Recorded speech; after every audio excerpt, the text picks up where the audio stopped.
2026 FIFA বিশ্বকাপের group পর্বের পূর্ণসূচি প্রকাশের পর বিশ্বজুড়ে ফুটবল ভক্তদের উচ্ছ্বাস তুঙ্গে।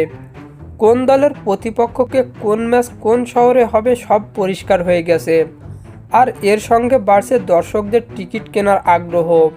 এই টুর্নামেন্টে আয়োজন করা হয়েছে 3 দেশে, যুক্তরাষ্ট্র, কানাডা ও মেক্সিকোতে।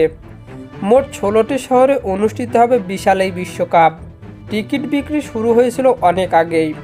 এখন পর্যন্ত 20 লাখের বেশি টিকিট বিক্রি হয়ে গেছে। তবে খুশির খবর হলো, যারা এখনও টিকিট পাননি তাদের সামনে আছে নতুন সুযোগ। টিকিট পাওয়ার সবচেয়ে বড় ধাপ হলো চূড়ান্ত লটারি। 11ই ডিসেম্বর শুরু হবে তৃতীয় এবং শেষ ধাপের লটারির আবেদন। চলবে 13ই জানুয়ারি পর্যন্ত। আবেদন করতে হলে থাকতে হবে একটি ফিফা আইডি। ফিফার টিকিটিং ওয়েবসাইট সাইন ইন করে আবেদন করা যাবে নির্দিষ্ট ম্যাচের টিকিটের জন্য। ফেব্রুয়ারি মাসে এই লটারির ফল প্রকাশ করবে ফিফা। ফলে হতে পারে 3 রকম সফল, আংশিক সফল অথবা সম্পূর্ণ ব্যর্থ। সফল হলে সব টিকিট মিলবে, আর আংশিক সফল হলে কিছু ম্যাচের টিকিট মিলবে, বাকিগুলো নাও মিলতে পারে। ব্যর্থ হলে কোনো টিকিটই মিলবে না।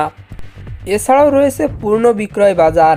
ফিফা নিজস্ব রিসেল প্ল্যাটফর্ম চালু করেছে, যেখানে দর্শকেরা টিকিট কিনতে বা বিক্রি করতে পারবেন। স্টেপবারের মতো জনপ্রিয় প্ল্যাটফর্মেও মিলবে টিকিট, তবে দাম থাকবে বেশি, এটা প্রায় নিশ্চিত। আরও আছে হসপিটালিটি প্যাকেজ। ম্যাচ দেখা, ভিআইপি অভিজ্ঞতা, খাবার সহ বিশেষ সুবিধা রয়েছে এই প্যাকেজে। তবে দাম অত্যন্ত বেশি, এটি মূলত ধনীদের জন্য। এবার নজর দিই টিকিটের দাম। ফিফা এবার ব্যবহার করছে ভ্যারিয়েবল প্রাইসিং। চাহিদা অনুযায়ী বদলানো হচ্ছে দাম। বিশেষ করে আর্জেন্টিনা বা ব্রাজিলের ম্যাচগুলোর দাম আরও বাড়তে পারে। 11ই ডিসেম্বর প্রকাশ করা হবে নতুন দামের তালিকা। একজন দর্শক একটি ম্যাচের সর্বোচ্চ 4টি টিকিট এবং পুরো টুর্নামেন্টে 40টি টিকিট পর্যন্ত কিনতে পারবেন। তবে বড় গ্রুপ গেলে আলাদা আলাদা ফিফা আইডি দিয়ে আবেদন করতে হবে। সিট টুগেদার সুবিধা থাকলেও এটি খুব সীমিত। তবে বিশ্বকাপকে কেন্দ্র করে চালু হয়েছে ফিফা পাস নামের একটি বিশেষ সুবিধা। টিকিটধারীরা আগেভাগে সাক্ষাৎকারের তারিখ পাওয়ার সুযোগ পাবেন।